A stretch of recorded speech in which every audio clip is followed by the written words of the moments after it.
কি খেলা দেখাইলি রে টুম্পা, শিখলাম। মামা তুমি টুম্পা কই লাগে? মামা কঠিন কাহিনী, আমার গার্লফ্রেন্ডের নাম ছিল টুম্পা। কি কও মামা, আমার গার্লফ্রেন্ডের নাম তো টুম্পা। কি কও মামা, আসলেই? কিন্তু মামা তুমি রিক্সা চালাও আর প্রেমও করো, ব্যাপারটা কিন্তু ইন্টারেস্টিং। না মামা, প্রেম করি না তো, করতাম। আর রিক্সা চালায় তো প্রেম করি নেই মামা, ওর লাগে প্রেম করছি দেখে আজকে আমার রিক্সা চালাইতে হইতাছে। আরে টুম্পা, তোর লাগে প্রেম কইরা আজকে আমার হাতে হ্যান্ডেল পায়ে প্যাডেল। কি কও মামা, প্রেম কইরা মানুষ দেবদাস হয়ে যায় শুনছি, কিন্তু প্রেমের লাগে মানুষ রিক্সা চালায় এটা প্রথম শুনলাম। মামা তোমার কাহিনীটা কিন্তু ইন্টারেস্টিং লাগতেছে, গল্পটা কও শুনি।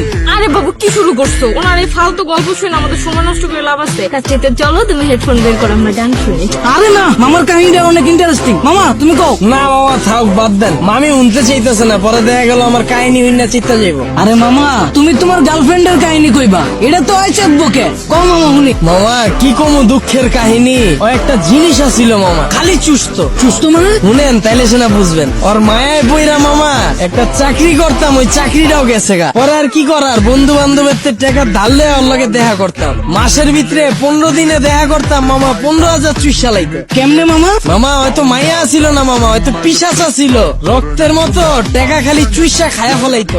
মামা গার্লফ্রেন্ড গেছে গে কেমনে?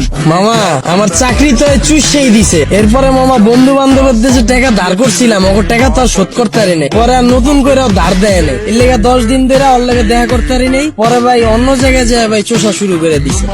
পরে আর কি মামা, 1 বছরে 10 লাখ টাকা চুইসা দিছে। পরে এই 10 লাখ টাকা শোধ করার লেগে মামা এই যে রিক্সা চালাই না শুরু করলাম।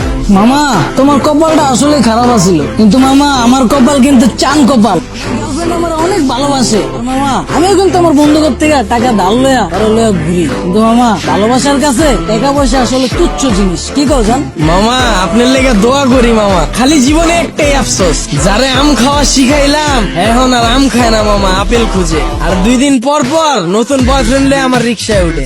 কি কও মামা, তোমার গার্লফ্রেন্ড তোমার চুষা তোমার রিক্সায় উঠে আবার বয়ফ্রেন্ড লয়া? মামা আমি যদি তোমার জায়গায় হইতাম তাইলে দুইটারে দুই গেলে হাড়া বইরা দিতাম। কি কো মামা, আসলেই? হ্যাঁ, তুমি দরকার হইলে আমার নাম্বার লয়ে লও, অগরে যখন পাইবা আমার নাম্বারে কল দিবা। দরকার হইলে আমি আইসা অগরে থাবড়ে যাম। হিলো থামাইছো কে? আয় পড়ছি তো মামা, নামেন। ও আয় বলছো কত দিমু? কিরা তুই আমার মালিকা? মামা আপনিই তো কইলেন পাইলেই কানের নিচে বাজায় দিতে।